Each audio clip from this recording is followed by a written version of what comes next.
Hello and welcome to Krishna coaching. मैं Sachin Goyal, director Krishna coaching, आज आपके साथ इंडियन नेशनल फ्रीडम स्ट्रगल का एक बहुत ही इंपॉर्टेंट अध्याय आगे लेने जा रहा हूं। Next topic that we are now going to discuss is non cooperation movement, असहयोग आंदोलन। महात्मा गांधी का ये पहला बहुत बड़ा नेशन वाइड प्रोग्राम था। इससे पहले के जो 3 सत्याग्रह जिसमें कि उनको जीत हासिल हुई थी, ठीक है, 1917 और 18 में हुए थे, चंपारण सत्याग्रह, खेड़ा सत्याग्रह और अहमदाबाद मिल वर्कर स्ट्राइक। ठीक है, तो अब ये चौथी ऐसी बड़ी मूवमेंट थी। दूसरा, महात्मा गांधी ने 2 मूवमेंट्स को एक साथ हेड किया था, खिलाफत मूवमेंट और नॉन कॉपरेशन मूवमेंट। इसलिए किस लिए किया ये? ताकि हिंदू मुस्लिम एकता को एक बार फिर भारत में स्थापित किया जा सके। और जो मेन लीडर्स थे खिलाफत मूवमेंट के, वो सब किसको आगे लेकर चल रहे थे? महात्मा गांधी को। कांग्रेस के साथ एक बार फिर से हाथ मिला लिए थे मुस्लिम लीग ने। ये बात अलग है कि कांग्रेस और मुस्लिम लीग की दोस्ती बहुत लंबे समय तक नहीं चल पाई थी। ओके, और आगे चलते हैं। तो मैं अपनी स्क्रीन को आपके साथ शेयर करते हुए अब आपको करवाऊंगा non cooperation movement. Here comes my screen in front of you. ये मेरी स्क्रीन है। मैं इसको और थोड़ा सा बड़ा करके दिखाता हूँ नॉन कॉपरेशन मूवमेंट को। ये देखिए, this is non cooperation movement in front of you people.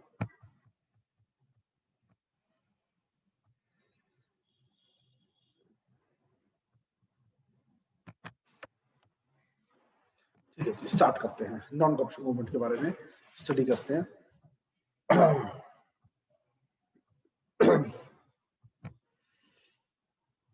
लेते हैं नॉन कॉपरेशन मूवमेंट। तो सबसे पहली बात, जो सबसे जरूरी बात है, वो तो यही है कि ये first mass based political movement थी महात्मा गांधी की लीडरशिप के अंतर्गत। ठीक है जी। और ये जो फैसला लिया गया, ये फैसला लिया गया कि हम पीसफुल मैनर से, ठीक है, गवर्नमेंट के साथ वॉयलेंस तो बिल्कुल भी नहीं करेंगे, और पीसफुल मैनर से, ठीक है, गवर्नमेंट को और उसके कानूनों को, ठीक है, नॉन कॉपरेट करेंगे, कॉपरेशन नहीं देंगे। Decision to not cooperate in the most peaceful manner with the government and its laws was endorsed. Congress के किस सेशन में इस पर मोहर लगाई गई? ये था Nagpur session of INC, Indian national Congress, जो 1920 में हुआ था। मैंने बताया था हर साल सेशन होता था। ठीक है, और ये जो नागपुर सेशन हुआ, ठीक है, इसने कांग्रेस के खुद के कॉन्स्टिट्यूशन में भी काफी चेंजेस किया कि कांग्रेस अब से कैसे काम करेगी। क्लियर?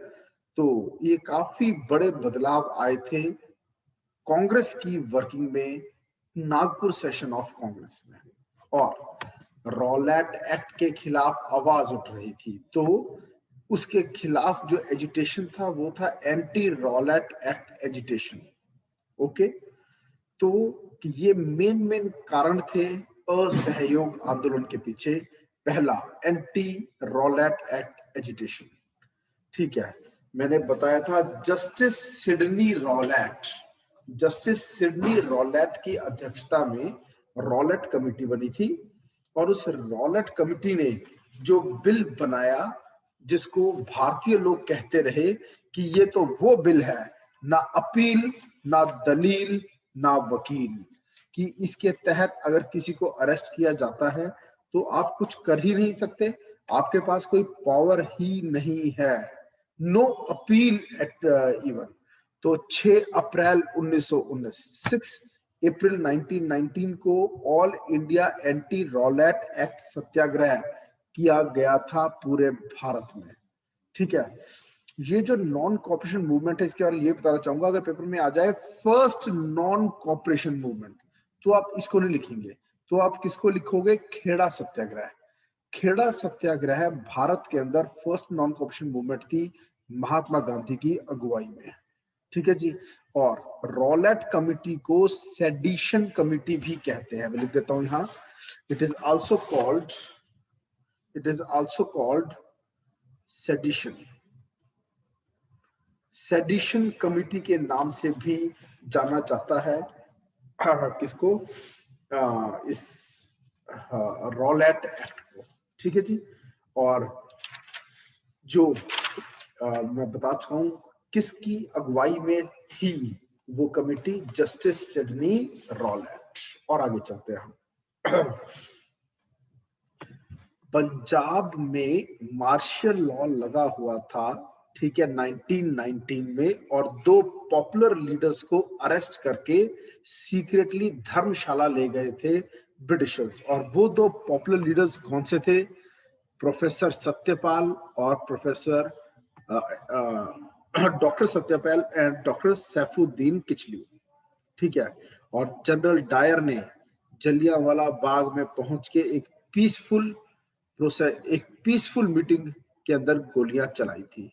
जो ये बिल पास हुआ था, रॉलेट एक्ट, ठीक है, इसका पूरा नाम क्या था? इसका पूरा नाम था दी एनार्किकल, मैं लिख रहा हूं, ठीक है, ये देखिए, the anarchical and revolutionary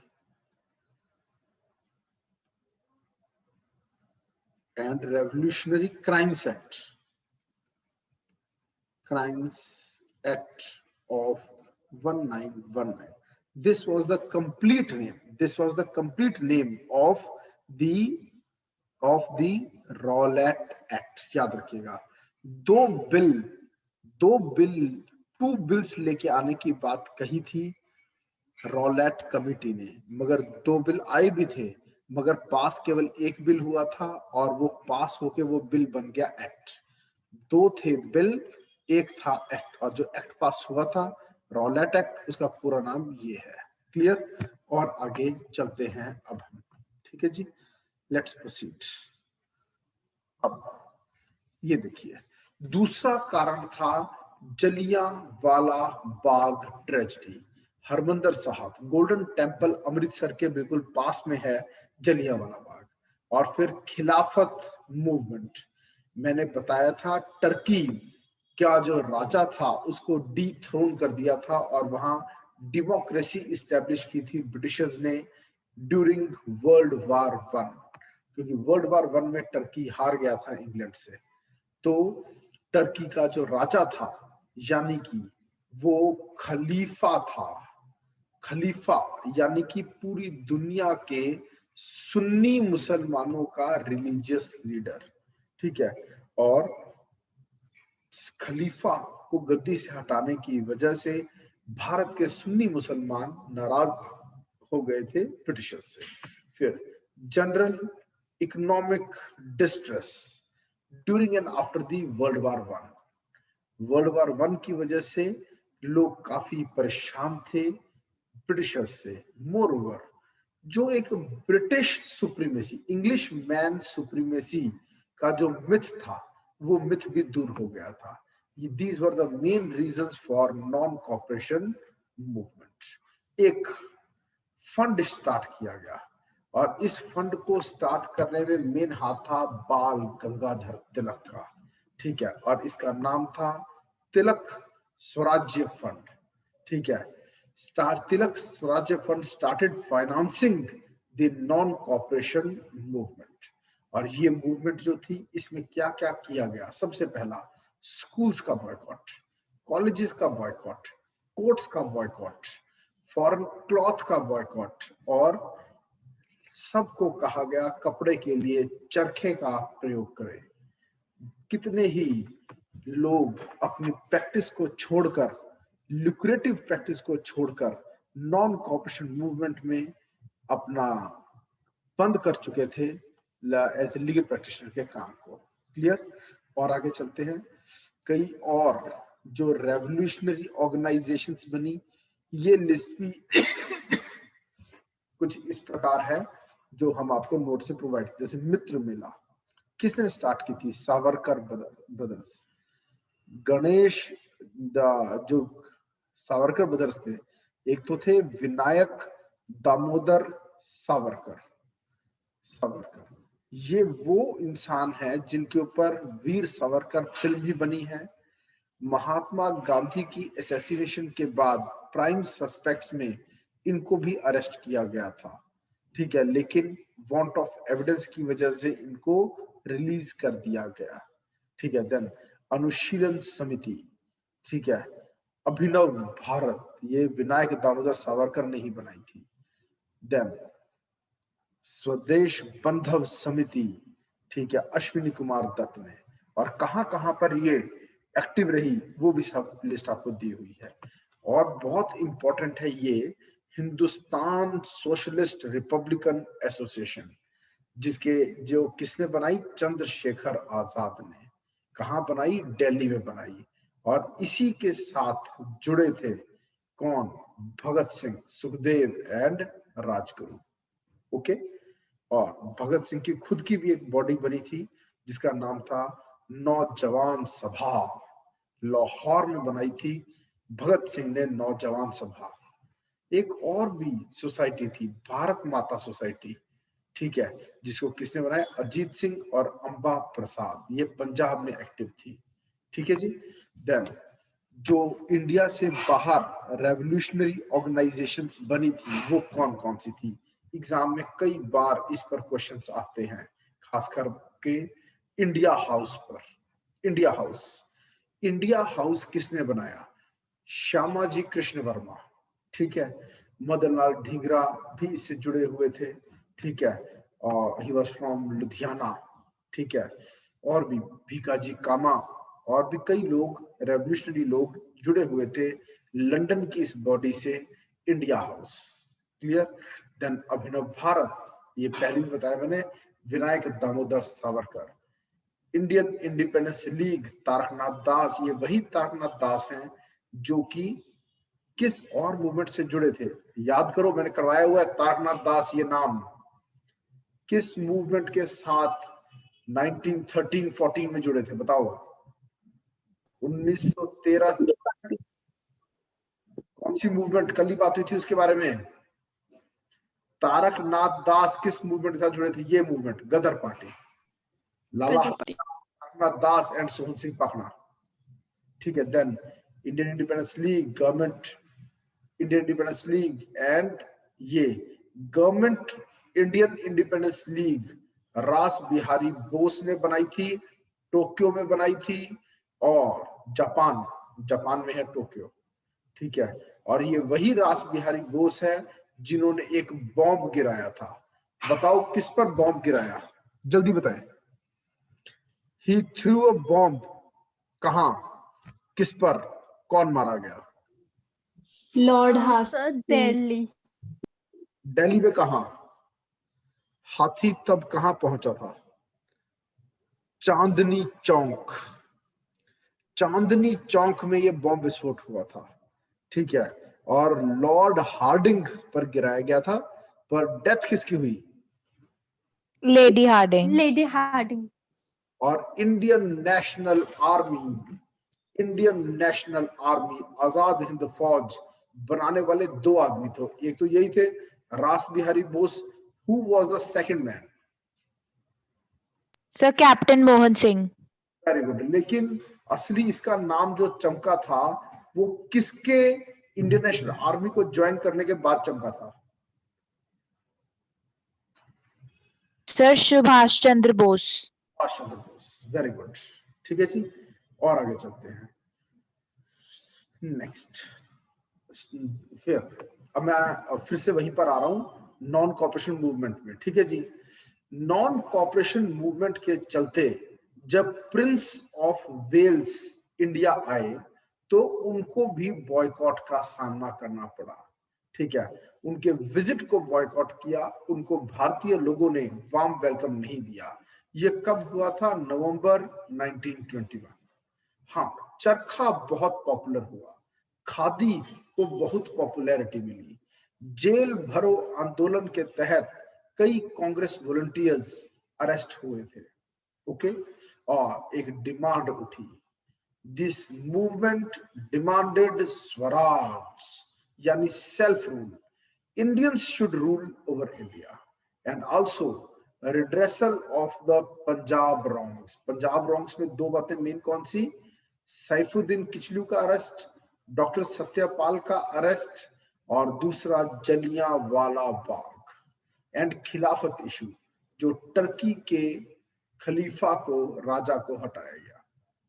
Lala Lajpat Rai ने, ठीक है, एजुकेशनल बॉयकॉट की अगुवाई की थी पंजाब में।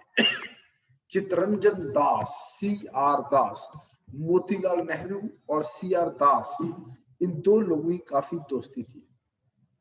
इन्होंने ही मिलकर स्वराज पार्टी बनाई थी। सी राजागोपालाचारी, इनको हम राजा जी भी कहते हैं, राजा गोपालाचारी को राजा जी भी कहते हैं। सैफुद्दीन किचलू, वल्लभ भाई Patel, Aruna Asaf Ali and Motilal Nehru gave up their legal practice. ये वो लोग हैं जो कि एडवोकेट्स थे, ठीक है, और इन्होंने अपनी वकालत छोड़ दी थी। और ये सब बड़े बड़े नेता थे इंडियन नेशनल फ्रीडम मूवमेंट के। ज्यादातर एडवोकेट्स ही थे जिन्होंने अगुवाई की थी इंडियन नेशनल फ्रीडम मूवमेंट की। और इलाहाबाद पहले हुआ, नागपुर सेशन हुआ 1920 में, 1920 में नागपुर सेशन हुआ था, जिसमें resolution of non cooperation was endorsed. और फिर हुआ सिविल डिसओबीडियंस मूवमेंट की तैयारियां। कांग्रेस सेशन हुआ इलाहाबाद में, कब हुआ? दिसंबर 1921। मैंने बताया हर साल कांग्रेस का कहीं ना कहीं सेशन होता था और दिसंबर में होता था। और ये फैसला लिया गया कि हम सिविल डिसओबीडियंस मूवमेंट स्टार्ट करेंगे, ठीक है। मगर इसको स्टार्ट करने से पहले जो एंग्री पीजेंट्स हैं, जो मॉब जिसे कह सकते हैं, ये भी स्टार्ट हुआ ही था। मगर इसके स्टार्ट होने से पहले ही चौरी चौरा में, ये है गोरखपुर डिस्ट्रिक्ट ऑफ उत्तर प्रदेश, आज के जो प्रेजेंट डे भी गोरखपुर से ही जो मेन लीडर है उत्तर प्रदेश के CM है, विधानसभा के सब जो मेंबर है, उत्तर प्रदेश विधानसभा के मेंबर यानी गोरखपुर के विधायक Yogi Adityanath is the CM of Uttar Pradesh. 5 February 1922 को गोरखपुर डिस्ट्रिक्ट ऑफ उत्तर प्रदेश में चौरी चौरा उस गांव का नाम है, वहां गुस्साए लोगों ने एक पुलिस स्टेशन पर में आग लगा दी, जिसे कई पुलिस वाले जिंदा जल के मर गए। पूरी की पूरी whole situation change. Civil disobedience movement का आइडिया एकदम से ड्रॉप करना पड़ा और नॉन कॉपरेशन मूवमेंट को विथड्रॉ करके सस्पेंड कर दिया गया। क्यों? क्योंकि पहले ही तय हुआ था कि हरगिज भी वायलेंस नहीं की जाएगी, लेकिन अब महात्मा गांधी की मर्जी के खिलाफ जाते हुए लोगों ने वायलेंस शुरू कर दी थी। इसलिए मजबूरी हो गई कि नॉन कॉपरेशन मूवमेंट को विथड्रॉ करके सस्पेंड कर दिया जाए। ओके, हो गया सस्पेंड। और फिर आता है उससे अगला अध्याय, spread of non cooperation movement, कि नॉन कॉपरेशन मूवमेंट कहां कहां कैसे कैसे फैली। ये देखिए आप, नॉन कॉपरेशन मूवमेंट का स्प्रेड, जिसको आज हम उत्तर प्रदेश कहते हैं, तब वो था United province, and UP became strong base of non-cooperation movement. Agrarian rights under the leadership of Baba Ramchandra, Eka movement and Madari Pasi, under Madari Pasi, ठीक है। तो ये मूवमेंट स्टार्ट हुई। एनी क्वेश्चन वंशिका, कुछ पूछना चाहते हैं आप? Sir, but now only we have read that spread of non-cooperation movement was repealed. It was repealed. So how come it was spread? मैं इसके बाद नहीं हुआ, उससे पहले कहाँ का स्प्रेड हुई वो बताया जा रहा है। रिपील से पहले Okay. 1920 में स्टार्ट हुई, 20 से 21 से 22, लगभग 2 साल चली है। तो इन 2 सालों में क्या क्या हुआ, कहाँ कहाँ फैली, ठीक है, कहाँ कहाँ किसने अगुवाई किया, मैं वो बता रहा हूँ, ठीक है जी।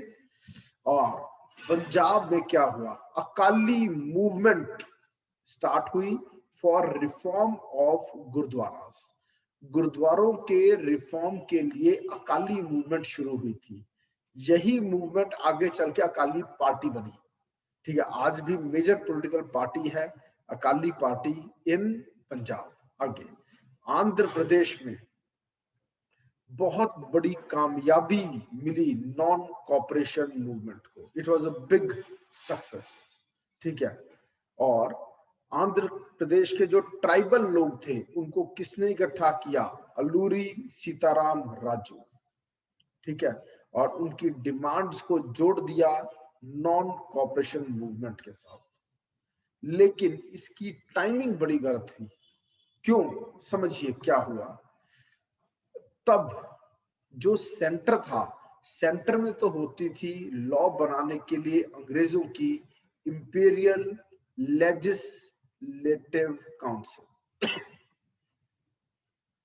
और जिसको आज हम स्टेट कहते हैं, राज्य कहते हैं, तब उन्हें कहते थे प्रोविंसेस। और प्रोविंसेस में हुआ करती थी प्रोविंशियल लेजिस्लेटिव काउंसिल, ये कहलाएगा प्रोविंशियल लेजिस्लेटिव काउंसिल। क्लियर। तो प्रोविंशियल लेजिस्लेटिव काउंसिल और इंपीरियल लेजिस्लेटिव काउंसिल, ये सेंटर और ये स्टेट लेवल कह सकते हो, वैसे प्रोविंस लेवल कहना चाहिए। ठीक है जी। तो इनके इलेक्शंस हुआ करते थे, और अब इंपीरियल लेजिस्लेटिव काउंसिल के जनरल इलेक्शंस का समय आ गया। ठीक है, साथ में इसके भी इलेक्शंस निकट आ गए। 1923 में जनरल इलेक्शंस थे, मगर इंडियन नेशनल कांग्रेस ने नॉन कॉपरेशन की बात कह रखी थी। अब जहां एक तरफ स्कूल छोड़ दिए, कॉलेज छोड़ दिए, अपनी वकालत छोड़ दी, रोजी रोटी छोड़ दी लोगों ने, ऐसे में अगर कांग्रेस के लीडर्स मुस्लिम लीग को हराने के लिए अगर इलेक्शन कॉन्टेस्ट करके खुद ही इंपीरियल लेजिस्लेटिव काउंसिल में जाकर बैठते हैं और अंग्रेजों को माय लॉर्ड कहते हैं, तो ये धोखा होगा भारतीय लोगों के साथ, जिन्होंने इन नेताओं की बातों में आकर अपनी नौकरी छोड़ी है, प्रैक्टिस छोड़ दी, सब कुछ छोड़ दिया। अब ये नेता उन लोगों का साथ छोड़ते हुए खुद काउंसिल के अंदर जाके बैठ जाएं। अगर नहीं इलेक्शन लड़ती है कांग्रेस तो मुस्लिम लीग पावरफुल हो जाएगी। देखो, आगे कुआ पीछे खाई, दोनों तरफ से मर रही है कांग्रेस।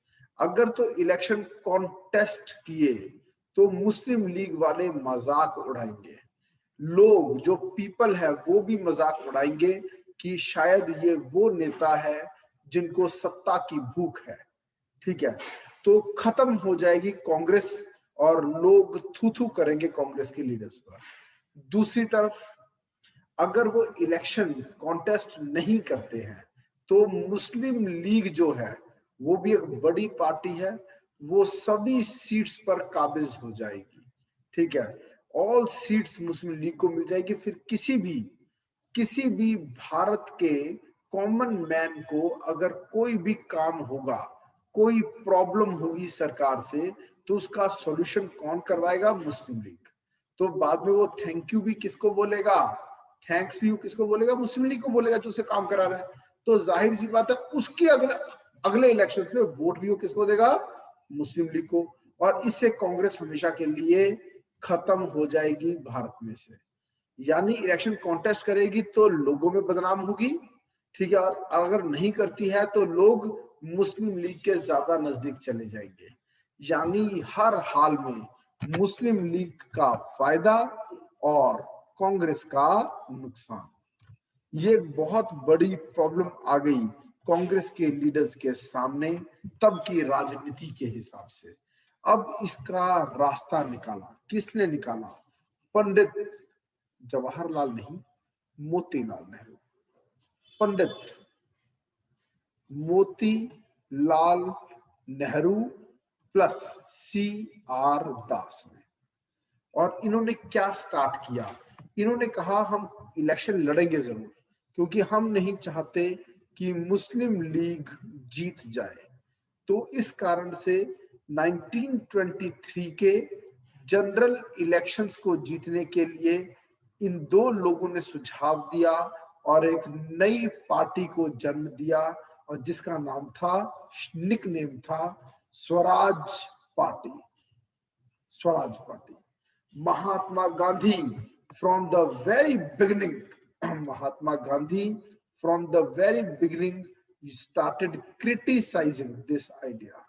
उन्होंने क्रिटिसाइज किया इस आइडिया को, उन्होंने गलत कहा कि ये समाज के साथ, राजनीति के साथ, अंग्रेजों के साथ और सबसे मेन भारत की आम जनता के साथ धोखा है। नॉन कॉपरेशन है तो हमें बिना फ्यूचर का सोचते हुए इन इलेक्शंस को कॉन्टेस्ट करने का आइडिया ड्रॉप कर देना चाहिए, और अगर मुस्लिम लीग कुछ आगे चली भी जाती है तो जाने दो। मगर कांग्रेस के लीडर्स को ये बात पसंद नहीं आई, ठीक है, और फाइनली उन्होंने डिसाइड किया कि हम हर हाल में स्वराज पार्टी को बनाएंगे और जरूर बनाएंगे, और बन गई स्वराज पार्टी। क्लियर? इलेक्शंस हुए और मेजॉरिटी सीट्स किसने जीती? स्वराज पार्टी ने ही जीती मेजॉरिटी सीट्स। ये बात है 1923 की।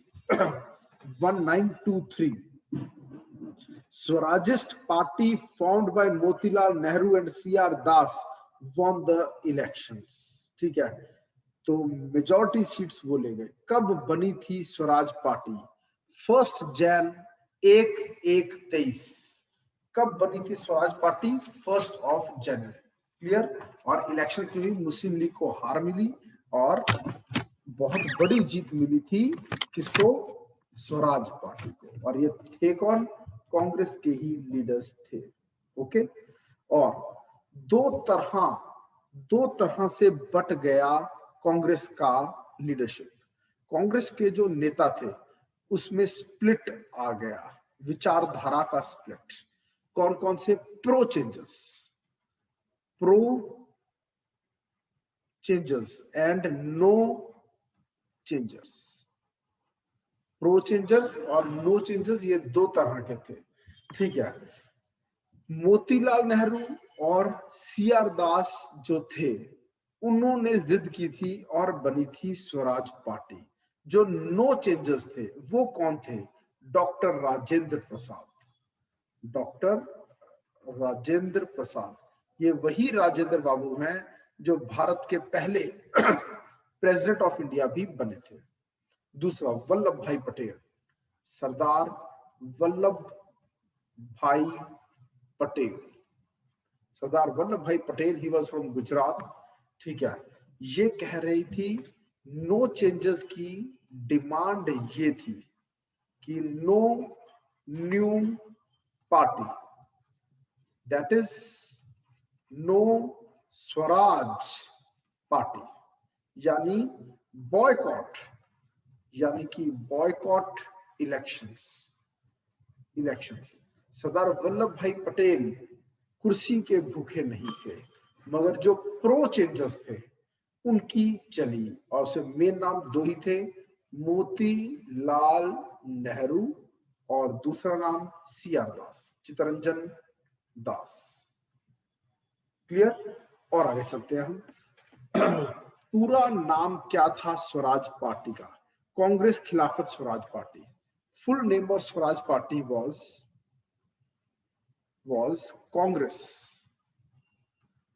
कांग्रेस खिलाफत स्वराज पार्टी। शॉर्ट में से स्वराज पार्टी कहते हैं, लिखने में पूरा नाम कांग्रेस खिलाफत स्वराज पार्टी था। ओके, और आगे चलते हैं। जो प्रिंस ऑफ वेल्स इंडिया आया था उसको अनवेलकम करने के लिए भारत के लोगों ने क्या रास्ता अपनाया था?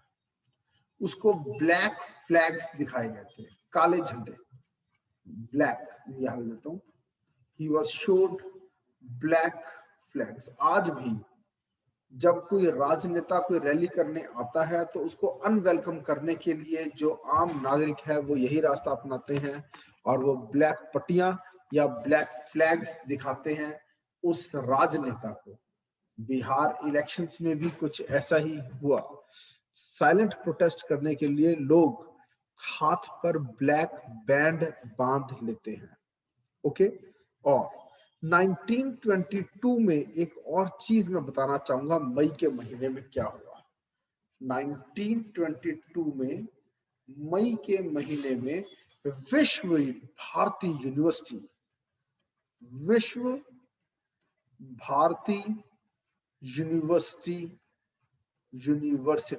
Was established। कोई बताएगा बच्चा मुझे कि ये किसने बनाई थी? Visva Bharati university was started by whom? बताइए। इनको इज्जत देने के लिए गुरु जी भी कहा जाता है। विश्व भारती यूनिवर्सिटी कहाँ बनाई गई? ये किसने बनाई थी? इट वॉज सेटअप बाय, ये वो इंसान ने बनाई थी जो कि इकलौता ऐसा इंसान है दुनिया का आज भी जिसने 2 देशों के नेशनल एंथम को कंपोज किया। अब बताओ सर रविंद्रनाथ टैगोर। कौन से 2 देशों का नेशनल एंथम कंपोज किया? Bangladesh and India. हमार सोनार बांग्ला, रविंद्रनाथ टैगोर। क्लियर? चलो फिर से आते हैं स्वराज पार्टी की तरफ हम। ठीक है जी, समझिए Swarajist. Major developments in Indian politics occurred from 22 to 28। 1922 से 1928 बहुत बड़े बड़े चेंजेस हुए भारत की राजनीति में।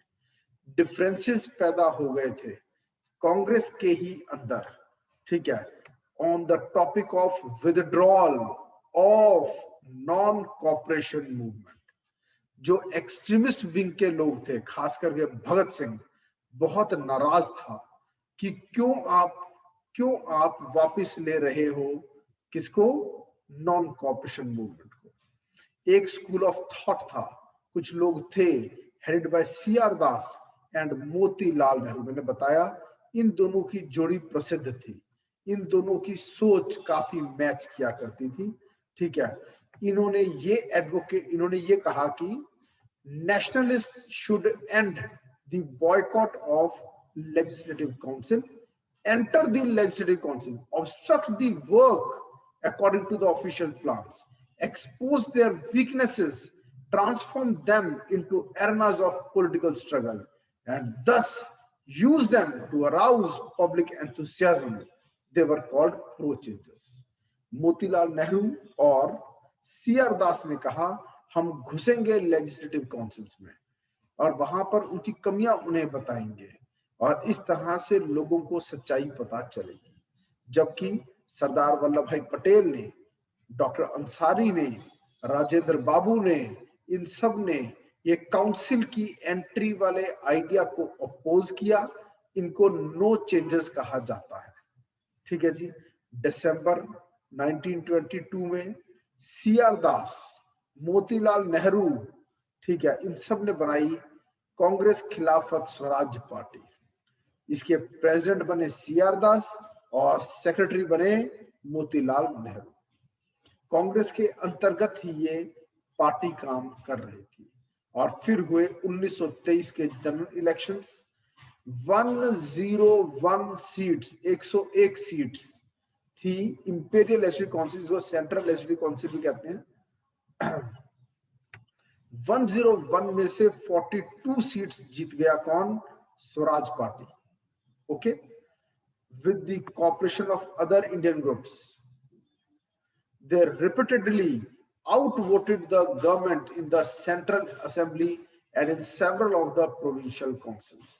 स्टेट लेवल में भी और सेंट्रल लेवल में भी कई बिल्स को आउटवोट करने में कामयाब हुए। ये काम को ऑब्स्ट्रक्ट करने में भी काफी हद तक कामयाब हुए स्वराज पार्टी के लीडर्स। आगे, Swarajist were split by communalism. आगे स्वराजिस्ट में भी एक स्प्लिट था कम्युनिटी के नाम पर। The responsivists offered cooperation to the government to safeguard the Hindu interests. हिंदुओं के इंटरेस्ट को प्रोटेक्ट करने के लिए स्वराजिस्ट के अंदर से भी एक टुकड़ा सामने आया। मदन मोहन मालवीय, और लाला लाजपत राय, इन्होंने इंडिपेंडेंट कांग्रेस पार्टी को जन्म दिया। कब दिया? ठीक है, 1933 में। It was recognized as Congress Nationalist Party. Clear? ये था 1923 के इलेक्शंस तक का ब्यौरा। फिर आता है 1924, एक नई पार्टी का जन्म हुआ भारत में। 1924 में कौन सी पार्टी का जन्म हुआ? 1924 बर्थ हुआ एक ऐसी पॉलिटिकल पार्टी का जो आज भी जिंदा है, और वो है the communist party, the communist party of India. Kerala में आज भी काफी स्ट्रांग है ये पार्टी। ठीक है, और कहां से इन्होंने अपनी एक्टिविटी स्टार्ट की? कानपुर से इन्होंने काम करना शुरू किया था कम्युनिस्ट पार्टी में। रशिया और चाइना में कामयाब रहा सोशलिज्म और कम्युनिज्म। इसका मतलब क्या है? कम्युनिस्ट पार्टी कहती थी सब कुछ गवर्नमेंट के हैंड्स में होना चाहिए। All the means of production,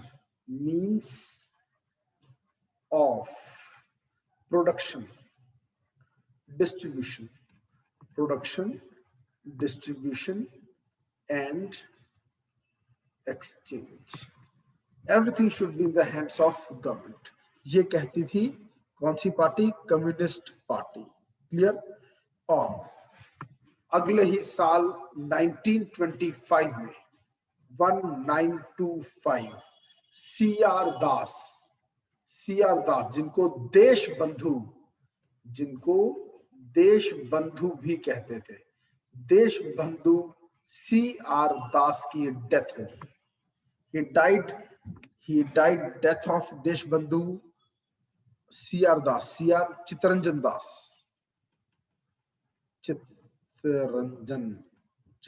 दास।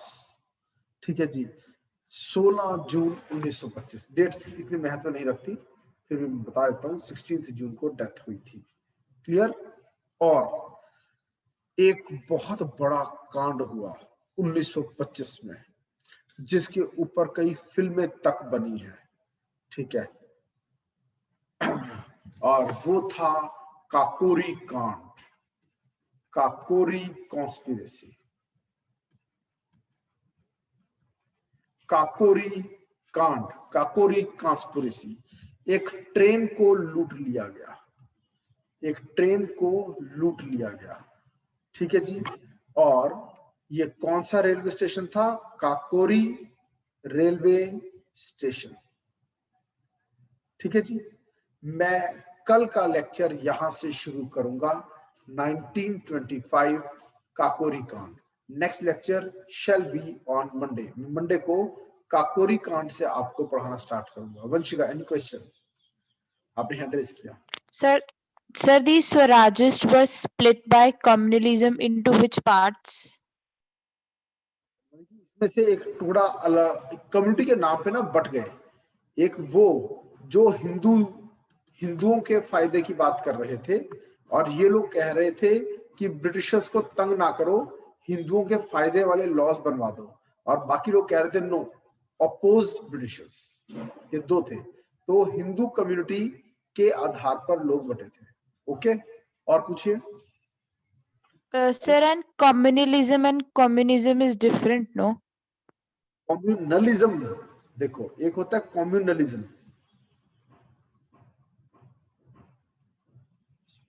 एक होता है कम्युनिज्म।